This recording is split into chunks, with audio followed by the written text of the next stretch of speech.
Hello guys, स्वागत आपका मांगा एक्स टीवी चैनल पर। तो आज हम एक्सप्लेन करने जा रहे हैं लू सेंग की पार्ट 3। अगर आपने पिछले पार्ट्स नहीं देखे होंगे तो प्लीज एक बार चेकआउट जरूर कर लेना।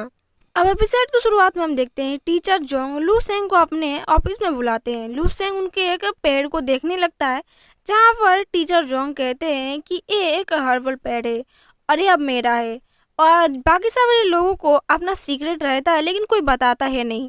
इसकी जीवन शक्ति ज्यादा है, क्यों तुम मेरे बात पर एग्री नहीं करते? फिर उल्लू की तरफ देखते हुए कहते हैं कि तुम्हारी जीवन शैली 0.8 है, ये सब देख रहे हैं, लेकिन तुम उससे ज्यादा ही कुछ हो।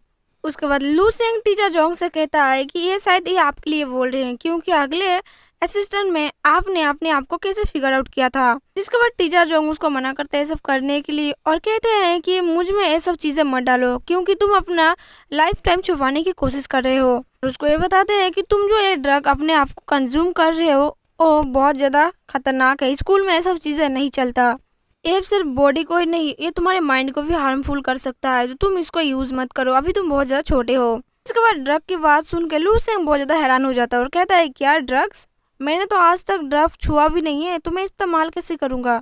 आपको शायद से कोई गलतफहमी हो गई है।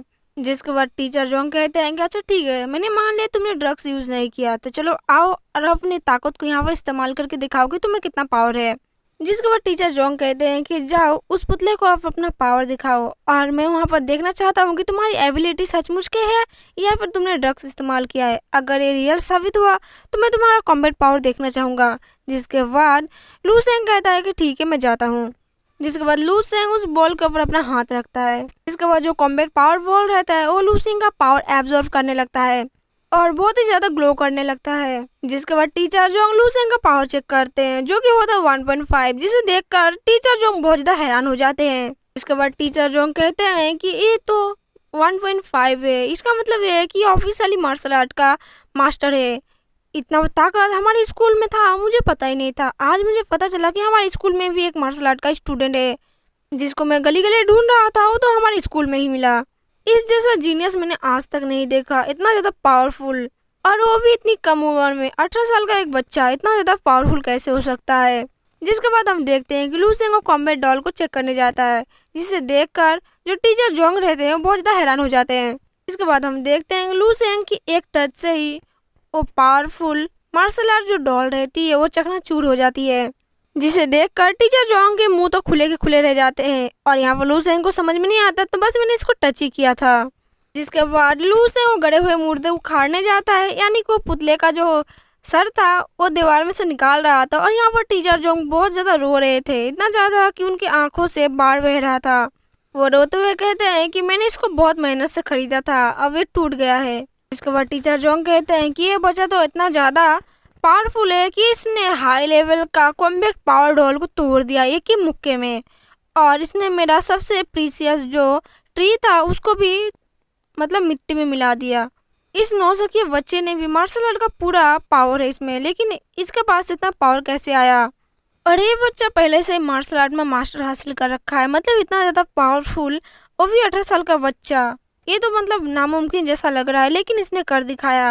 और हम वहीं पर देखते हैं लू सेंग को, जो कि बहुत ही ज्यादा मेहनत के बाद उसने वो जो मुंडी था डॉल का वो निकाल लेता है दीवार के बाहर से। जिसके बाद हम नेक्स्ट सीन देखते हैं, जहाँ पर लू सेंग टीचर जोंग के सामने डरा और सहमा सा बैठा होता है, उसी डॉल का मुंडी को हाथ में लिए हुए।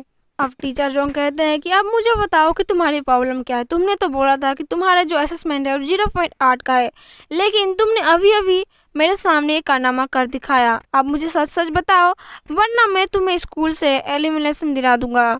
जिसके बाद टीचर जोंग उसके ऊपर काफी चिल्लाते हुए कहते हैं कि मुझे सच सच बताओ कि तुम्हें 0.8 से 1.5 का रैंक कैसे आया? कुछ महीने पहले ही तुम तो बहुत ज्यादा नकारा थे। जैसे कि तुमने मुझे बताया था कि तुम्हारा जो जीवन शैली है 0.8 का, तुम आधे महीने से प्रैक्टिस कर रहे हो, लेकिन अब दिखा रहा है 1.5 का।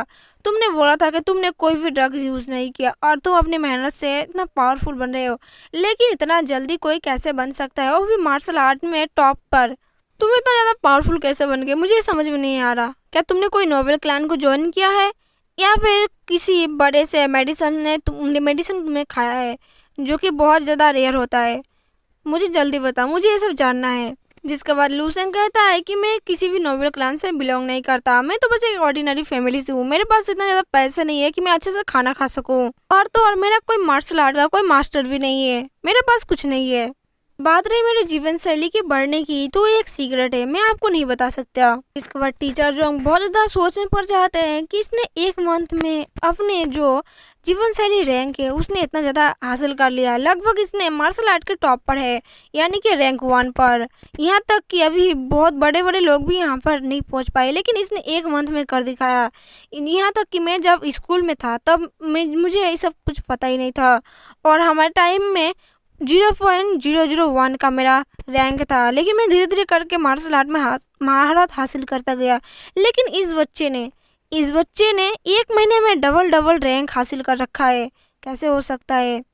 जिसके बाद हम टीचर जॉन को देखते हैं कि जो कि अपने टाइम पर बहुत ज़्यादा योद्धा थे, लेकिन वो एक मॉन्स्टर के सामने हार मान जाते हैं, क्योंकि उस टाइम मॉन्स्टर ह्यूमन से ज़्यादा ताकतवर हुआ करते थे, और तब के टाइम में मार्शल आर्ट बहुत ज़्यादा कमी हुआ करते थे, और उस टाइम में बस एक ही इंसान हुआ करता था जो कि इन सब मॉन्स्टर को डिफेंड कर सकता था, यानी कि मार सकता था।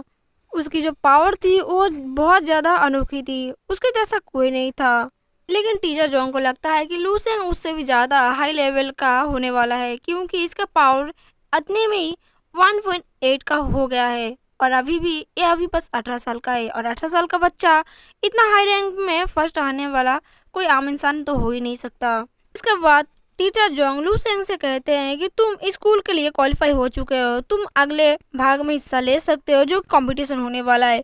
लेकिन मैं तुम्हें एक सजेशन देना चाहूँगा कि तुम्हारे लिए मैं डेन एकेडमी में तुम्हारा दाखिला करने के लिए उनसे सिफारिश कर सकता हूँ, क्योंकि तुम हाई लेवल के रैंक हो चुके हो और तुम्हारा रैंक बहुत ज़्यादा अच्छा है, यानी कि यहाँ तक कि बहुत ज़्यादा प्रैक्टिस करने के बाद भी लोग यहाँ तक नहीं पहुँच पाते, लेकिन तुम पहुँच गए हो। ये देख के मुझे हैरानी तो ज़रूर हो रही है, लेकिन मैं तुम्हारे लिए सिफारिश ज़रूर कर दूंगा। जिसे सुनने के बाद लूसेंग थोड़ा सा हैरान हो जाता है। इसके बाद लूसेंग टीचर जोंग को थैंक्स कहते हुए कहता है कि मैं आपका बहुत बहुत शुक्रिया अदा करता हूँ कि आपने मेरे लिए इतना कुछ सोचा, लेकिन मैं इसके लिए मना करूँगा, क्योंकि मैं जाना नहीं चाहता। इतना मेरी औकात नहीं है कि मैं वहाँ पर जाके अपनी स्टडी को कंप्लीट कर सकूँ, मुझे उस क्लास की कोई ज़रूरत नहीं पड़ेगी। फिर अपने मन में सोचता है कि मैं उसी क्लास में क्यों जाऊँ, जो कि मैं आराम से घर में सो के अपना रैंक को बढ़ा सकता हूँ। इसके बाद टीचर जोंग कहते हैं कि लेकिन तुम्हारे पास बहुत ज़्यादा टैलेंट है, और तुम्हारे टैलेंट के लिए स्कूल काफ़ी नहीं है। तुम्हें बहुत ज़्यादा अच्छे लड़के हो जो कि तुम अपना रैंक और अपना कल्टिवेशन को महारत हासिल कर सकते हो, लेकिन ये स्कूल तुम्हारे लिए उतना काफ़ी नहीं है। तुम्हें दूसरे एकेडमी में जाकर एडमिशन लेना चाहिए ताकि तुम अपने कल्टिवेशन को महारत हासिल कर सको, और उस स्कूल में अगर तुम जाओगे तो तुम्हें वहाँ पर सारी चीज़ें फ्री में करने के मिलेंगे। तुम्हें कोई डिफ़िकल्टी भी आएगी तो वो लोग तुम्हें आराम से फ्री में सिखा देंगे, और तुम अपने कल्टीवेशन को हाई रैंक तक पहुँचा सकते हो। जिसके बाद लूसेंग मान जाता है, लेकिन कहता है मेरे 2 कंडीशन है। पहला है कि मैं स्कूल से कोई भी स्कॉलरशिप के लिए अप्लाई नहीं करूँगा, मुझे ये पसंद नहीं है। और दूसरी बात ये है कि अगर मैं उस स्कूल में गया तो मुझे थोड़ा अपना अलग टाइम चाहिए, ताकि मुझे स्कूल वाले परेशान ना करें। मुझे एक अपना सा अलग टाइम चाहिए, और उस टाइम में कोई भी मुझे डिस्टर्ब नहीं करेगा। जिसके बाद टीचर जोंग थोड़ा सा हैरान हो जाते हैं कि फ्री में स्कॉलरशिप और फ्री में जो सारी चीज़ें मिल रही है इसको ठुकरा क्यों रहा है।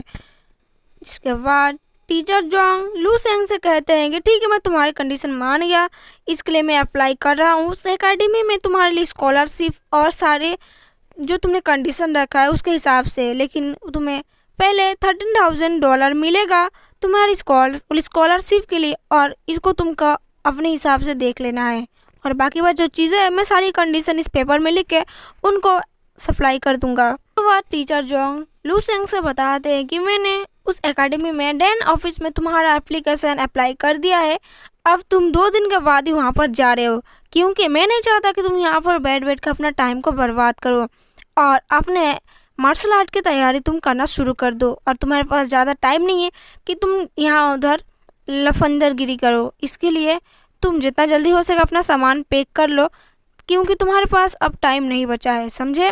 और नहीं समझे फिर भी समझ लो।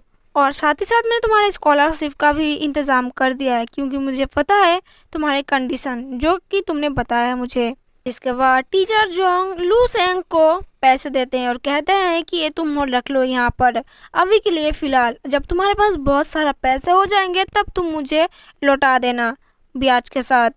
अच्छा चलो ब्याज मत देना, ऐसे ही लौटा देना, लेकिन अभी के लिए तुम रख लो। जिसे देखने के बाद लू सेंग बहुत ज़्यादा हैरान हो जाता है। उसके बाद टीचर जोंग उसको बताता है कि तुम्हें मार्शल आर्ट में कोई भी दिक्कत नहीं आनी चाहिए, इसलिए मैंने तुमको एक कार्ड दी। इस कार्ड में बहुत सारी ज़रूरत की चीज़ें हैं जो कि तुम्हें मार्शल आर्ट में काम आने वाली है, और इसमें $100,000 भी है जो कि तुम्हारे आगे चल के काम आने वाली है। और उसके बाद मैंने तुम्हारे स्कॉलरशिप का इंतजाम भी कर दिया, तो तुम्हें कोई दिक्कत नहीं आनी चाहिए फिलहाल तो। इसके बाद लू सेंग टीचर जोंग को थैंक यू बोलता है इतना सब कुछ करने के लिए। टीचर जोंग कहते हैं अरे कोई बात नहीं, ये तो मेरा फर्ज था, लेकिन अब सारा स्कूल तुम्हारे ऊपर डिपेंड है, अब तुम्हें यह सब कुछ अच्छा करना पड़ेगा, तुम्हें ग्लो करना पड़ेगा, और डैन ऑफिस में जाके ग्लोरी में तुमको सबसे महारत हासिल करना पड़ेगा, यानी कि रैंक में फर्स्ट आना पड़ेगा, तभी जाके हम लोग जीत सकते हैं। ये अब तुम्हारे ऊपर है कि तुम किस तरह से काम करते हो, वहाँ पर अच्छे से काम करना, पढ़ाई भी अच्छे से करना, और अपना मार्शल आर्ट में बेस्ट देना। लेकिन अब बहुत ज़्यादा ज्ञान दे दिया मैंने, अब तुम अपने क्लास के लिए जाओ, क्योंकि क्लास के लिए देरी हो जाएगी तो तुम्हें ऐसे भी नींद आती है क्लास में, मैंने सुना है। जिसके बाद लू सेंग टीचर जोंग को दिल से शुक्रिया अदा करता है ये सब करने के लिए। देन लू सेंग वहाँ से चला जाता है। इसी के साथ यहाँ पर पार्ट 3 एंड होता है। मिलते हैं नेक्स्ट एपिसोड में। अगर आपको वीडियो अच्छा लगा तो प्लीज़ वीडियो को लाइक कर दें, चैनल को सब्सक्राइब जरूर कर दें।